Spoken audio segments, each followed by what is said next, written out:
성도 여러분 안녕하십니까? 비고도 제자 사역에서 올려드리는 굿뉴스 파노라마 오늘 네 번째 시간입니다. 편안하셨는지요? 그리고 지난 시간 동안 여러분 말씀 나눈 대로 한번 여쭤보셨는지요? 주님, 당신은 누구십니까? 이 말씀을 우리들이 주님께 직접 여쭙는 것은 굉장히 많은 의미를 가져다 줍니다. 한 분이 이런 연락을 주셨더군요. 목사님, 제가 오랫동안 예수님을 믿었습니다. 그리고 또 오랫동안 이 주님과 깊은 관계에 있다고 생각해 왔는데 따져보니까 내가 한 번도 바울이 그랬던 것처럼 주님, 당신은 누십니까? 이렇게 물어본 경험이 없는 것 같으네요. 깊이 생각에 빠져보는 복된 시간을 가졌습니다. 이런 시간을 가졌습니다. 우리가 섬기고, 우리가 신앙하고, 우리가 경배하는 대상이 누구인지 분명해야 할 필요가 있을 뿐만 아니라 그 대상에게 직접 관계해야 돼요. 당신은 누구신가? 이것이 우리들의 이 신앙의 혹은 우리들의 경배의 이런 모습들을 완전히 바꿔줄 수밖에 없다는 것을 우리는 잘 알게 됩니다.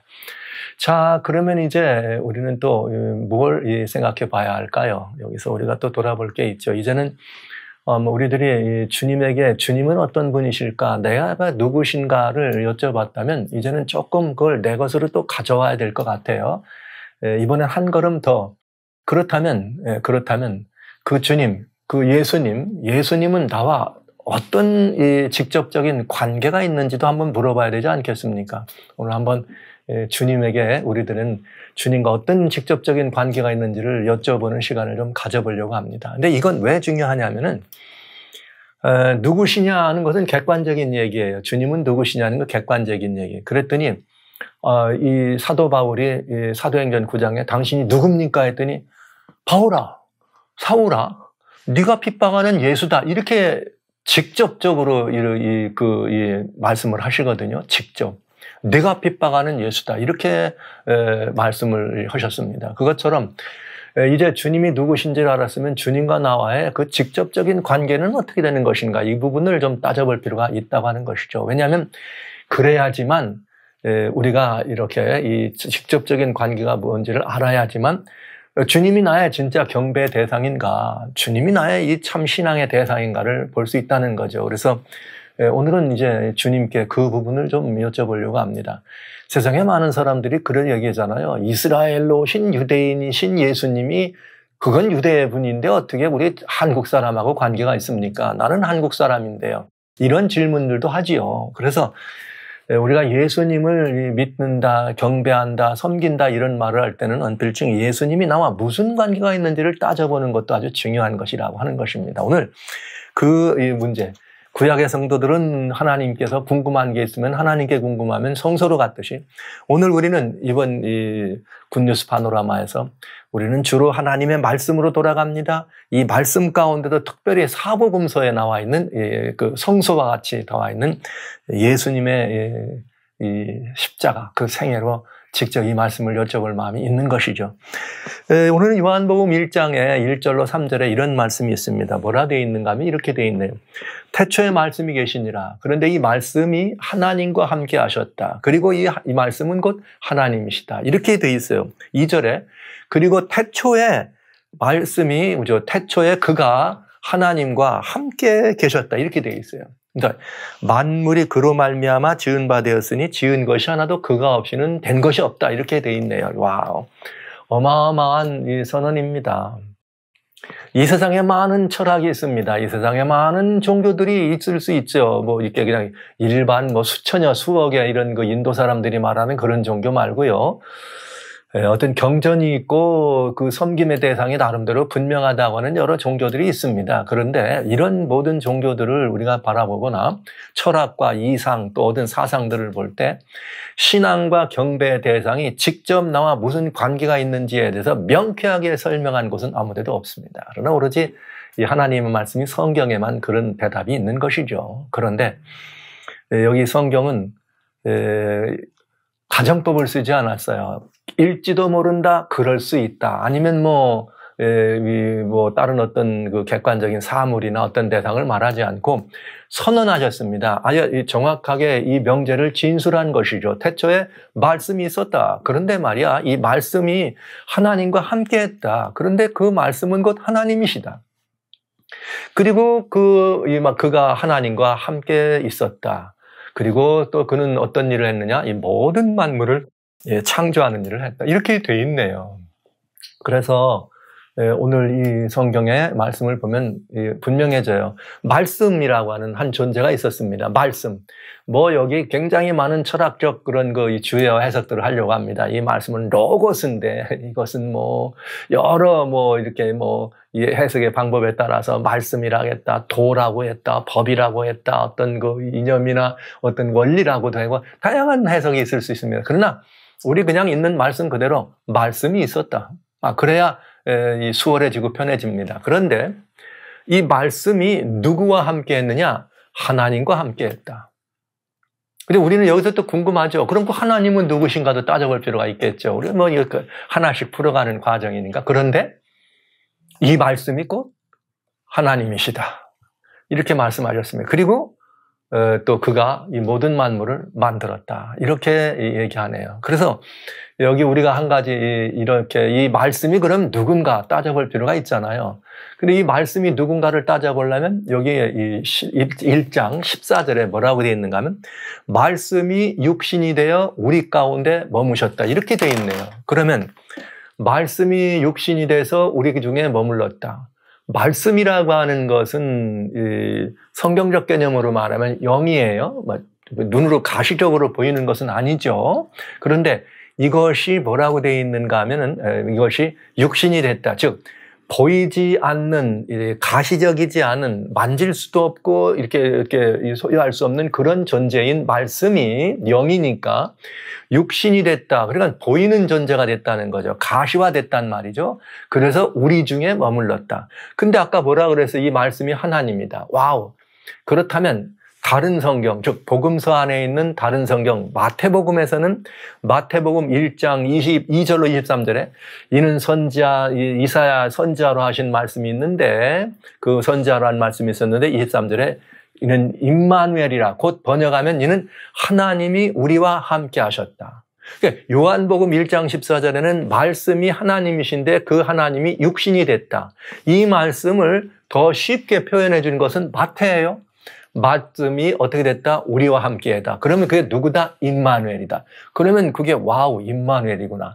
그러니까 여기 말씀이 육신이 되어 우리 중에 머문다는 이 말씀의 다른 표현이 임마누엘 하셨다 이 말이에요. 하나님이 우리와 함께 하셨다 이 말이 되겠네요. 네, 그러니까 이게 마태복음과 요한복음이 이렇게 상호 쫙 선명하게 풀어주는 거예요. 그런데 이 말씀이 육신이 되었을 때 말씀은 하나님이셨는데 이 하나님이 육신이 돼서 우리 중에 오셨을 때 이것을 이 신앙적인 하나님의 그 존재로 설명할 때는 임마누엘이라는 표현으로 되어 있지만 이 말씀이 우리 중에 오셨을 때 우리는 그를 누구라 부르는가?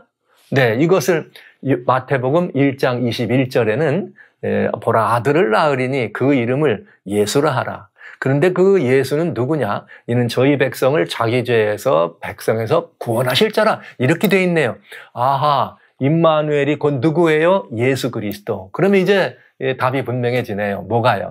여기 말씀이 있었습니다. 말씀은 하나님이셨습니다. 그런데 이 하나님이 우리와 함께 하시는 하나님이셨습니다. 우리는 그분을 임마누엘이라고 얘기합니다. 하나님이신데 그런데 그가 육신으로 우리들에게 오셨을 때 우리 중에 머무시는 혈육에 속한 이름으로는 예수란 이름으로 즉 우리를 우리 죄에서 건지실 분이라고 하는 예수란 이름으로 우리 중에 오셨다. 이렇게 되겠습니다. 그러니까 그가 이스라엘로 오셨고 유대의 자속의 유다 자손의 그런 이 계보로 오셨지만 어느 누군가 이 땅의 많은 인류 중에 어느 한 누군가의 계보를 통해서 윤생이 되시는데 그 선택된 그 계보가 유다 자손이었다, 유다 족속이었다 하는 것입니다. 그러니까 만약에 이 성경에 이런 기록이 있었다면 얼마나 좋을 뻔했어요. 말씀이 육신이 되어 우리 가운데 오셨다, 임마누엘이다. 그런데 또 이 한쪽에서 아들을 낳을 거다. 그런데 아들을 낳는데 그 이름을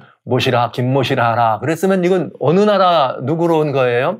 한국이라고 하는 땅에 이렇게 이 김가성을 가진 뭐 흔한 성이니까 이렇게 얘기할 수 있겠네요. 네, 그렇지 않아요? 이런 모습인 것입니다. 그러니까 사실은 어느 나라로 오셨느냐, 어느 이런 걸로 오셨느냐 하는 것이 중요한 것이 아니라 많은 인류 중에 하나님께서 이 땅에 인생으로 오시기 위해서는 그런 이 절차를 밟으실 수밖에 없었다 하는 얘기입니다. 이 복음서의 이 얘기를 조금 좀 구체적으로 설명해 주신 분이 있어요. 그분이 누군가 하면 바로 또 사도 바울입니다. 왜?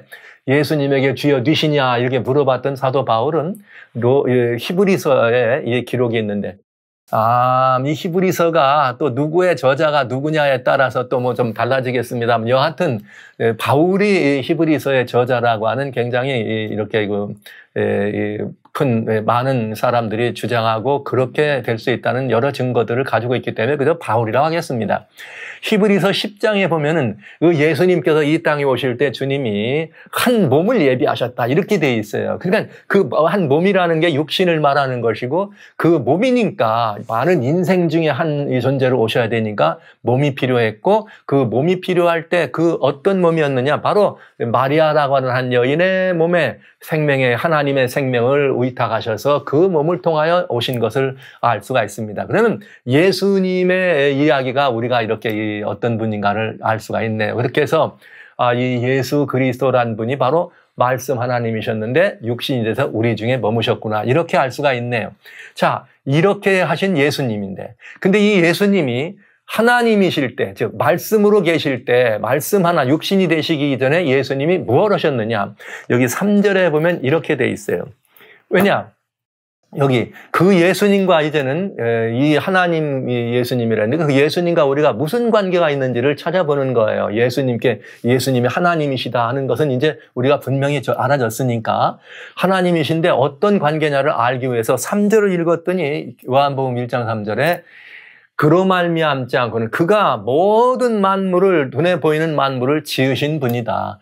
그로 말미암지 않고는 지어진 것, 즉 피조된 모든 것들이 하나도 피조된 것이 없다. 그러니까 이 말은 무슨 말이에요? 그분이 창조주다 하는 말씀이 되겠네요. 그렇다면 그렇다면 이제 예수님이 이 땅에 육신으로 오시기 전에 그분이 하신 일이 뭔가 했더니 그분이 무슨 일을 하셨는가 하면 이 모든 만물을 지으신 분이라네. 창조주라네. 와우.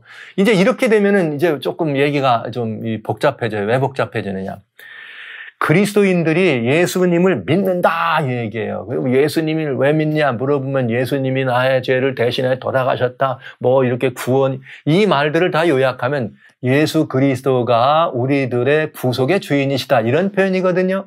여기에는 아무 이의가 없습니다. 그리고 또 예수님이 하나님이라 그래도 아무 의의가 없어요. 왜? 그리스도란 이름, 즉 메시아란 이름. 인생이 그래 오래 기다리던 이 메시아인데 우리 구약적 표현은 메시아요, 신약적 표현은 그리스도입니다.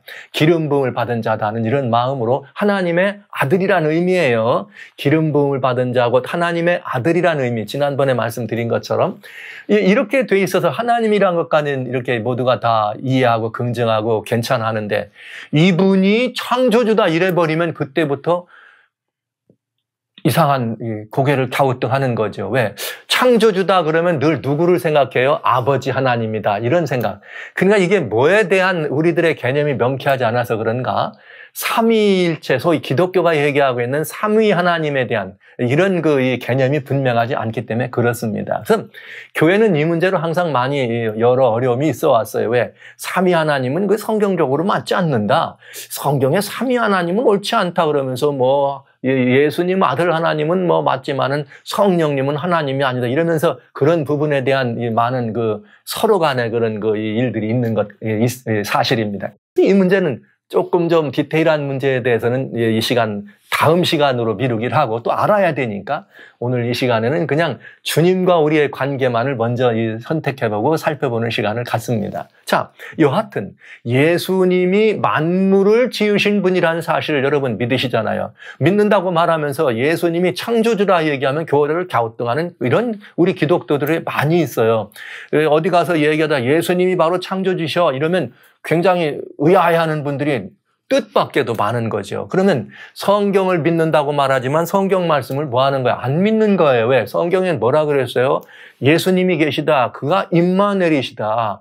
그 임마누엘이 누구냐? 말씀 하나님이 육신이 되신 분이 임마누엘이다. 그런데 그 말씀 하나님이 뭘 하셨다? 이렇게 천지를 지었다. 성경이 돼 있걸랑요. 그러면 이제 우리는 이 부분에 대해서 조금 더 다른 어떤 의미, 어떤 갸우뚱할 이유가 없다는 것을 말씀드리면서, 그렇다면 예수님이 만물을 지으셨다면 결국은 우리는 예수님과 어떤 관계예요? 바로 즉각적인 관계가 되는 것이죠. 뭐가 되는 거예요? 주님은 바로 우리의 누굽니까? 창조주가 되시는 거죠. 즉, 이건 굉장한 이야기가 되는 것이에요. 예수님과 우리가 객관적 관계가 아니라 주관적인 직접적 관계라는 것이요. 왜? 나도 만물 중에 하나니까. 내가 어디서 왔어요? 아버지께, 할아버지께, 증조부께 뭐 이렇게 쭉 올라가면서 있잖아요. 그러면 나도 그러니까 결국은 만물 중에 하나라면 이 예수님과는 불가분의 관계, 뗄라면 떨어질 수 없는 그런 관계라고 하는 사실입니다. 이 사실을 아는 것은 아주 중요한 이야기가 되겠습니다. 여러분 존재예요. 만물의 존재가 아니고 그건 뭐 다른 객관의 얘기니까 여러분이라고 하는 존재 자체가 성도 여러분 갸우뚱하실 일이 아닙니다. 예수 그리스도의 손에 의해서 탄생된 분들이라는 사실을 성경은 우리들에게 믿으라고 하잖아요. 이게 왠지 아세요? 그냥 객관적으로 이건 정말 사실이니까 사실을 보고는 사람들이 믿노니 많은 이런 말 아니고 사실이니까 인정해야 되는 거죠.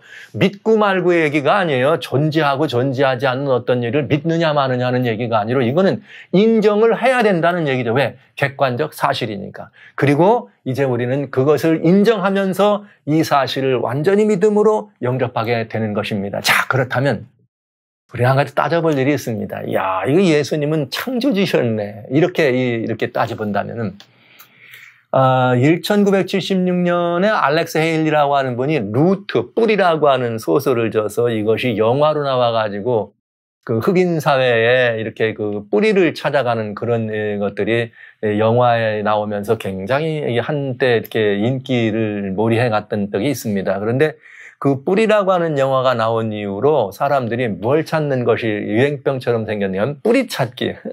뿌리 찾는 일이 유행병처럼 번졌었어요. 네. 그런데 참 이상하죠. 그때에 조금 그 뒤에 그런 뿌리라는 영화가 나오고 조금 지난 다음에 한국에는 말이죠. 어떤 일이 벌어졌느냐. 안방극장에서. 한국의 안방극장을 장악하는데 뭐 안방극장 드라마가 어느 땐가부터는 굉장히 그거 좀 이상하게 말이죠. 순수한 그런 뭐 사랑이나 가족들의 이런 얘기만이 아니라 자꾸 은연중에 무슨 뭐 불륜을 미화한다든지 뭐 이런 것들을 이상한 그런 그 로맨스들을 각색해서 미화시키는 이런 일이 있었잖아요. 이것이 사회적 문제로 이슈로 등장할 뻔한 그런 때에 갑자기 이 드라마의 이런 그 내용들이 어떤 새로운 변화가 일어납니다. 그 변화는 뭐였는가? 출생의 비밀이라는 거예요. 그래서 지금도까지도 모든 인기 드라마는 거의 대부분이 꼭 출생의 비밀이 나와. 그래서 드라마에 빠져있는 사람들은 드라마 처음 나오다가 뭘 이렇게 보다 보면 어떤 사람들이 몇 사람이 관계가 이제 형성되고 뭐 드라마에 뭐가 옥신각신 하다 보면 출생의 비밀이 먹고 이런 일이 유행병처럼 나타나는 출생의 비밀이 굉장히 인기 있는 그리고 관심 있는 부분이 되어버렸습니다. 그런데 사랑하시는 성도 여러분, 제가 여러분에게 사랑하시는 성도란 표현을 가끔 씁니다. 자주 씁니다. 이건 뭐냐? 주님이 사랑하신다고 하는 말씀이에요. 하나님이 사랑하신다는 말씀. 하나님이 여러분을 많이 사랑하시는데 제가 하나님이 사랑하시는 성도 여러분 이러면 말이 너무 길어서 그저 주님 자는 그저 제가 마음에 심기면서 주님이 사랑하시는 성도 여러분 이런 표현을 씁니다. 혹여 이런 부분들이 이렇게 좀 잘못 오해가 될까 봐서 염려가 돼서 그냥 한 말씀 드리네요. 사랑하시는 성도 여러분, 진짜 출생의 비밀, 드라마보다 더 드라마틱한 출생의 비밀이 있는데 그게 바로 성경에서 있는 거예요. 오늘 여러분들이 바로 그 드라마틱한 출생의 비밀을 알게 된 것이에요. 예수. 그는 유대인으로 오신 줄 알았더니 알고 봤더니 그는 그저 그 몸을 빌렸을 뿐이지 오리지널 예수님은 하나님이셨구나. 와우. 태초부터 하나님이셨구나. 그런데 알고 봤더니 그 하나님이 예수님이 그 하나님이신데 그 하나님이 나를 어떠한 분이에요? 알고 봤더니 내가 그분의 뭐예요? 그분의 굉장히 중요한 뭐가 됐다고요? 피조물이니까 그분과 직접적인 관계가 있는 존재라는 사실을 알게 되는 거죠. 와, 이게 우리들의 올 인류의 출생의 비밀입니다. 여러분이 바로 그 출생의 비밀의 주인공이에요. 근데 이 세상에 많은 사람들이 말이죠, 이 사실을 모르는 거죠. 예수님이 그들의 주인이라는 사실. 이게 출생의 비밀이라는 말씀을 제가 기왕에 드렸으니까 사람들은 보이지 않는 건 믿지 않아. 뭐 인정은 고사하고. 그래서 제가 이 예수님과 우리 사이의 관계가 이 출생의 비밀이라는 말을 기왕에 말씀을 드렸기 때문에 얼마나 놀라운 드라마틱한 비밀인가를 말씀드렸기 때문에 기왕 여기까지 왔으면 제가 객관적으로도 사실이라는, 근데 객관적 사실이 알고 봤더니 그게 내 주관적 이런 현실이라는 것을 알게 됩니다. 한번 볼까요? 우리가 뭐 사람들의 계보를 따지려면 사람들은 우리 한국에는 뭐가 있냐면 족보라는 게 있어. 그래서 가문이 말이죠. 그래도 좀 뼈대 있는 가문이라는 소리 들으려면 족보가 있어야 돼. 그런데 사람들은 족보를 좋아합니다. 근데 우리나라의 족보는 따지고 보면 어디가 이 끝까지 올라가느냐. 기원전 2333년이라고 원필칭 말하는 단군 할아버지까지 우리는 올라갈 수가 있겠네요. 그런데 이 세상에는 가장 오래되고 정말 부정할 수 없는 족보 이야기가 있습니다. 이건 정말 인류가 부정할 수 없는 완벽하고도 확실한 가장 오래된 족보가 있어요. 그건 왜냐? 어느 누군가 이 땅에 존재하는 인물 가운데, 어느 누군가 인물 가운데 그 인물이 가지고 있는 족보가 계속해서 시작부터 되어 있었다면, 그 인물의 시작부터 그 가운데 있었다면 세상의 모든 인생들은 그 가운데 어느 하나 끼어들게 되어 있습니다. 그런데 여기 한번 따져봐야 되겠습니다. 이런 모든 문제에 대한 답은 어디로 가면 얻는다고요? 사복음으로 가면 얻습니다. 여기 누가복음입니다. 누가복음 3장에 보면은 어떤 말씀이 있는가 하면 23절 이런 말이 있어요. 예수님께서 본디오 빌라도가 위에 있은 지 15년. 그러니까 본디오 빌라도는 유대 왕으로서 가이사 티베리우스, 본디오 빌라도가 아닙니다. 죄송합니다. 가이사 티베리우스가 여기 3장 1절에 나와 있어요. 티베리오 가이사가 위에 있은 지 15해다.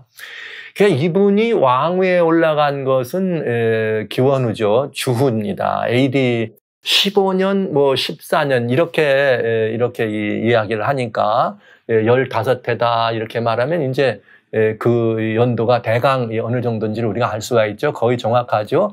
역사로 말하면 AD 말하자면 14년에서 15년 사이 그 8, 9월 이렇게 로마의 시대의 달력으로. 그러면 이게 정확한 거죠. 그런데 그때에 예수님이 침례를 받으십니다. 그리고 침례를 받으신 다음에 여기 무슨 일이 나오느냐. 이렇게 돼 있어요. 누가복음 3장 23절에. 예수께서 가르치심을 시작할 때에 30세쯤 되시니라. 사람들의 아는 대로는 요셉의 아들이니, 그 요셉의 아들이니 요셉의 이상은 헬리요. 이 말은 예수님은 요셉의 아들이다. 그런데 요셉의 아버지는 헬리다. 그 아버지는 맏다시다. 이렇게 돼 있네요. 그러면서 쭉쭉쭉쭉 이게 올라가면서 어디까지 올라가는가? 어디까지 올라가냐면 38절까지 올라가면 이렇게 돼 있어요. 그 아버지는 에노스요. 그 아버지는 셋이요. 그 아버지는 아담이요. 이렇게 돼. 와우! 아담이 인류의 첫 조상이라는 사실은 뭐 하나님을 아는 사람이나 하나님을 모르는 사람이나 사실 아담이 인류의 첫 조상이라는 건 다 인정해요. 뭐 알지 못고 안 믿어도 그렇게 말을 하려고 그래요. 왜? 인류의 시작의 근원의 존재에 대해서 다 불투명하고 모르니까 기독교가 말하는 아담이 첫 조상이다 그러면 그럴 수 있다. 이게 믿게 돼 있는 거죠. 그런데 뭐 과학이 말하는 것처럼 무슨 자연 발생 이런 건 턱도 없는 얘기죠. 왜냐하면 아이고 원숭이가 사람 됩니까? 아니면 무슨 뭐 원숭이가 되기 전에 무슨 뭐 고등 척추 동물이고 그거 되기 전에 뭐 이런 뭐 점점 미세해서 무슨 아메바 같이 간세포 동물이 말이죠. 생물이 이게 뭐 진화하고 뭐 해가지고 인생이 됐다는 말을 믿는, 그건 그냥 어떤 과학적 그냥 허구나 가설이라고 해도 황당한 얘기라는 건 어린아이도 다 할 수 있는 얘기죠. 믿어지지 않는 얘기죠. 그런데도 사람들이 거기에 매리를 하는 거 보면 참 이해 안 됩니다만. 그러나 여러분 여기 이렇습니다. 그러면 아담이 첫 조상이라고 했는데 성경은 뭐라 그랬는가? 그 이상 아담은 아담의 아버지는 누구라 돼 있느냐? 하나님이라 이렇게 돼 있네. 와우. 그러면 여러분 이게 놀라운 이야기가 아닙니까? 우리는 이미 성도예요. 천지창조는 하나님이 하셨다는 걸 믿어. 이번에 분명히 예수님께서 말씀이셨던 하나님이 말씀이 천지를 지으셨다. 근데 그분이 임마누엘 하셨다. 근데 그 이름이 예수님이다. 이 말은 예수님이 곧 이 땅에 오시기 전에 천지 만물을 지은 분이라 이 말이에요. 그럼 천지 만물 속에 인생이 포함된다 이 말이죠. 그런데 여기 그 족보가 나왔는데 예수님이 이 땅에 오실 때 그러니까 굉장한 일이에요. 예수님만큼은 충분히 족보가 있는 거죠.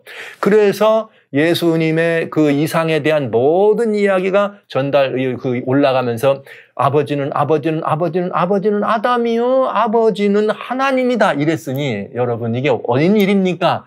이 말을 다른 말로 바꾸면은 그 아담의 아버지는 말씀 하나님이시요.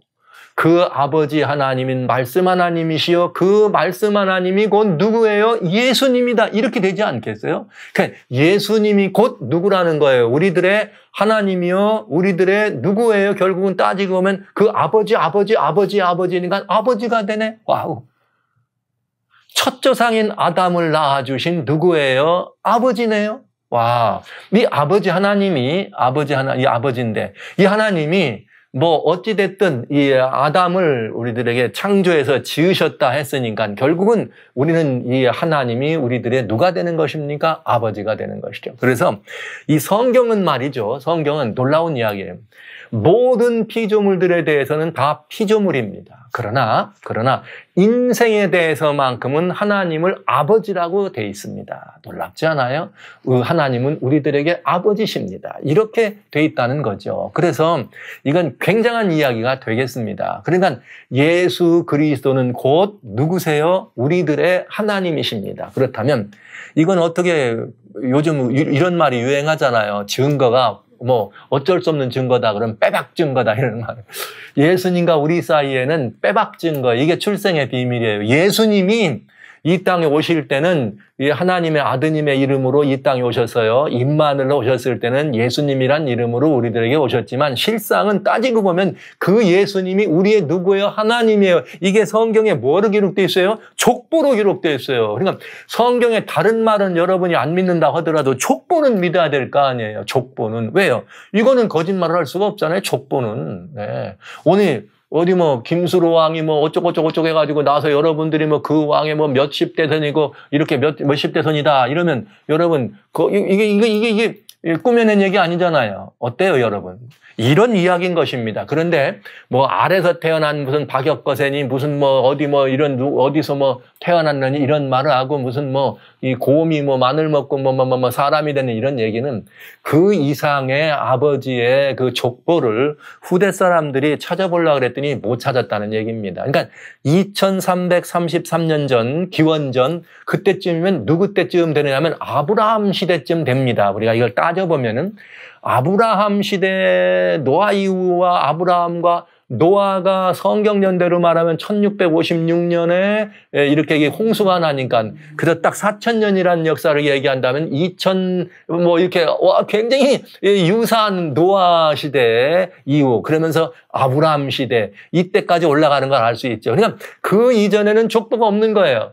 자, 그렇다면 여러분 성경에는 창조 이후에 노아가 있습니다. 노아 때 온 세상이 멸절되고 아무도 안 남았네요. 노아의 8식구만 남았네요. 그렇다면 우리 한국 사람들도 노아 할아버지의 그 후손 어느 후손 가운데 누군가 그랬더니 연도를 따져봤더니 야가면 아브라함 때쯤이더라. 그러면 아브라함과 관련되어 있는 그 연도 어디쯤에서 우리 민족의 첫 조상이 어떻게 한 거예요? 이동해서 이렇게 이 산맥을 넘고 사막을 넘어서 우리 한반도에 정착을 하게 됐다. 그 뿌리를 찾아서 살펴봤더니 출생의 비밀이 밝혀지더라. 봤더니 그 마지막 잃어버린 뭐 단군 할아버지라고 해도 괜찮아요. 단군 할아버지였는데 그 단군 할아버지의 아버지가 누군지는 기록되지 않더라. 그렇다고 곰으로 찾아가면 곤란하지만 말입니다. 네. 이렇게 된 것입니다. 그러니까 이 현대 과학하는 시대에 이거 분명한 객관적 사실 아닙니까? 이 너무나 분명한 족보. 이거는 믿고 안 믿고 하는 문제가 아니고 이거는 그냥 인정할 수밖에 없는 거예요. 사실이니까. 여러분 이것입니다. 이게 우리들의 출생의 비밀입니다. 오늘 저는 여러분들에게 족보까지 찾아서 예수님과 우리가 보통의 관계가 아님을 알려드렸네요. 와우, 이 중요한 이야기입니다. 이 출생의 비밀이에요. 이게 우리 출생의 비밀. 이보다 더 드라마틱한 일이 어디 있습니까? 정말 수천 년을 내려오는 이 비밀이 여기 이 복음서에 이렇게 적나라하게 우리들의 족보가 기록되어 있다는 사실은 굉장히 중요한 것이죠. 그래서 우리는 어느 한 그 링크 포인트, 어느 한 그 연결되는 그런 그 포인트를 하나 찾는다면 아브라함 인근에 있는 어떤 그 자손 가운데에 우리 단군 할아버지의 이 족보가 연결된다. 이렇게 볼 수 있겠어요. 그렇게 되면 거기서부터 노아 할아버지로 해서 하나님까지 가는데 그분이 바로 예수님이셨다. 자, 이만하면 사랑하신 성도 여러분, 우리가 예수 그리스도를 믿는다고 말할 때 그냥 믿는 것 아니죠. 우리가 이 교회를 나가고 예수님을 섬긴다고 할 때 그냥 믿사오니 믿는 거 아니에요.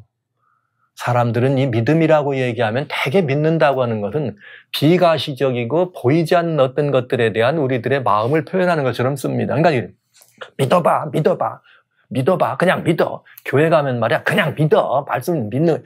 이렇게 말하는 분들 많이 봐요. 그 신앙 좋은 것 같지만 그거 아니에요.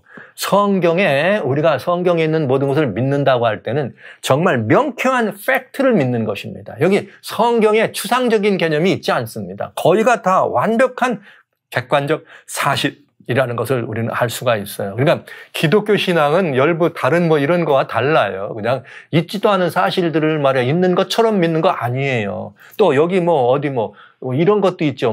교회 나가면 복 받는다 해가지고 어떤 분들 하면 믿사오니 이번엔 너희 아들 맞아 무슨 서울대학교 갈 걸로 믿습니다. 이번에 병 날 걸로 믿습니다. 이런 믿음이란 말들을 많이 쓰잖아요. 그걸 많이 쓰면 믿음 좋은 사람 같잖아요. 그런데 여러분 그리 않습니다. 우리가 이 믿음이라고 하는 거를 사용할 때는 그냥 막연하게 추상적 개념의 믿음이 아니고 이렇게 구체적인 믿음이에요. 뭐예요? 족보로도 확인했잖아요. 예수님이 우리의 누구다? 하나님이다. 이 사실을 어떻게 하는 거예요? 인정하고 나는 예수님이 내 하나님인 줄을 어떻게 하는 거예요? 이제부터는 완전히 믿는 거죠. 성경의 믿음의 이야기는 뭔가, 볼 게 너무 많으니까 앞으로 또 보겠습니다만. 이렇게 우리들은 이 이야기를 따져볼 수가 있는 것입니다. 오늘 출생의 비밀을 여러분은 아신 것입니다. 굉장히 중요한 출생의 비밀이에요. 여러분은 보통의 존재가 아니에요. 여러분은 그냥 이렇게 아무렇게나 또 살아도 되는 그런 존재가 아닙니다. 여러분의 직접 뿌리는 누구인가? 하나님이십니다. 하나님과 여러분은 불가분의 관계입니다. 그냥 내가 교회 나오라고 해서 나왔고 예수를 믿으면 된다고도 그분이 구원주라니까 이렇게 믿는 게 아니에요. 여러분 우리가 예수님께 이렇게 당신 누구십니까? 물어보면 예수님이 내가 너를 위해 죽은 예수다 이렇게만 할 것 같아요? 아니에요. 내가 이 땅에 오기 전에 나는 이 모든 것들을 지었다. 내가 너의 누구다? 아버지다. 여러분 성경에는 아버지 하나님이 나오니까 또 그 아버지 하나님은 또 딴 분 같죠. 다음 시간에 보도록 하죠. 이게 또 우리들이 살펴봐야 될 내용이니까요. 오늘 저는 여러분들에게 출생의 비밀을 밝혀드린 것입니다. 이것을 밝힌 이유는 우리는 보통의 존재가 아니라는 것이에요. 우리가 예수님을 믿는다, 예수님께 경배한다고 할 때는 그냥 하는 게 아니에요. 이 명확한 사실을 근거로 해서 주님은 나의 누구세요? 하나님이십니다. 베드로의 고백이 뭐였습니까? 주는 그리스도시요 살아계신 하나님의 아들이며 이 말은 곧 하나님이시라 이런 뜻이에요. 이럴 때 그분이 우리의 경배 대상이죠. 만약에 예수님이 우리를 지은 분이 아니라면 우리가 무엇 때문에 예수님을 경배해야 합니까? 이것이죠. 예수님과 우리가 아무런 관계가 없다면 무엇 때문에 우리는 예수님을 믿어야 합니까? 신앙이란 믿음의 이유가 분명해야지만 그 신앙이 견고합니다. 우리가 누군가를 경배할 때는 그 경배의 대상이 누구인지를 분명히 할 때 우리의 경배는 지속되는 것입니다. 그리고 그것이 참신앙이 되는 것이죠. 오늘날 기독교가 이 부분에 대해서 다 아는 것처럼 했지만 이 사실에 대해서 망각한 거죠. 자기가 하나님 예수님이 나의 구원주야라고 믿었는데 이분이 왜 우리의 구원주가 되셔야만 했는지는 생각을 안 해보는 거죠. 진짜 예수님과 우리와의 관계는 그분이 우리의 하나님이십니다. 존재의 근원이십니다. 우리를 위해 돌아가시기 전부터 예수님은 우리의 존재의 근원이라는 사실을 여러분 인정하시고 믿으셔야 합니다. 뭐가 증명해져요? 족보가. 네. 이 족보는 정말로 속일 수 없는, 꾸며낼 수 없는 그런 역사적 기록 아닐까요? 다른 어떤 거와는 달리. 그래서 오늘 저는 여러분들에게 이제 이만큼만 출생의 비밀을 말씀드리면서 이 출생의 비밀을 말씀드리 여러분이 얼마나 고귀한 존재이고 고상한 존재인지에 대해 잊지 말아 주시기를 바랍니다. 여기 시편 49편 20절에는 이런 말씀이 있습니다. 존귀에 처하나 자기가 존귀한 그런 존재란 사실을 깨닫지 못하는 사람들은 자기가 존귀한 존재지만 존귀한 존재란 사실을 깨닫지 못하는 사람들은 멸망하는 짐승과 같다 그랬어요. 네. 사랑하는 성도 여러분, 제가 이 말씀을 드릴 수밖에 없습니다. 멸망하는 짐승과 같다. 여러분, 예수님과 여러분의 관계가 어떤 관계라는 사실을 오늘 분명히 이해하셨습니다. 대개 출생의 비밀은 고난받는 사람들이 꼭 뭘로 끝나요? 고난받는 사람들이 일어나서 해피엔딩으로 끝나죠. 여러분, 우리들에게는 해피엔딩이 마련되어 있습니다. 그런데 중요한 게 한 가지 있습니다. 이 사실을 깨닫는 순간 나는 존귀한 자란 이 사실에 대해서 의심치 마시고, 존귀한 자는 누가 만들어주지 않습니다. 자기 스스로 이 사실을 간직해야 합니다. 하나님, 나는 예수님, 하나님이시여, 나의 이 하나님이시여, 나의 창조주시여. 그런데 모든 피조물들은 다 피조물이지만 나는 그분이 나를 아들로, 자녀로 삼아줬다는 이 사실을 기억하시고, 나는 보통의 사람이 아니야, 나는 존귀한 자야, 이렇게 생각하면서 예수께로 나오신다면 여러분들은 보통의 존재 이상이 되겠습니다.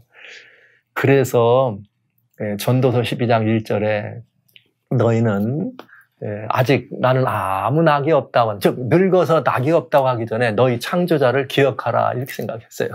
네. 전도서 12장 1절 말씀입니다. 그러니까 여러분, 더 늦기 전에 나의 창조주가 누구예요? 예수 그리스도십니다.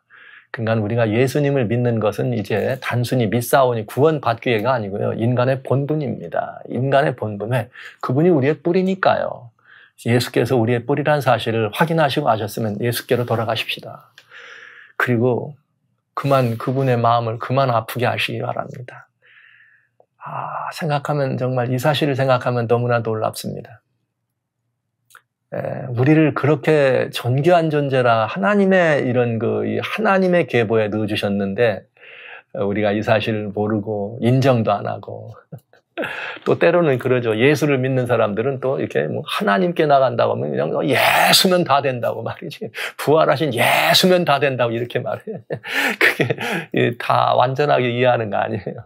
예수님 우리의 존재의 근원이 원래부터, 예수님이 부활하셨기 때문에만 우리의 근원 되시는 게 아니고 원래부터 주님은 우리의 근원이십니다.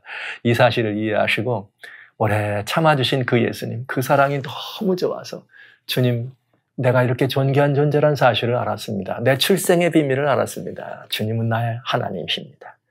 이것이 교회의 기초예요. 우리의 신앙의 기초가 되어야 됩니다. 예수님은 여러분과 저의 하나님이십니다.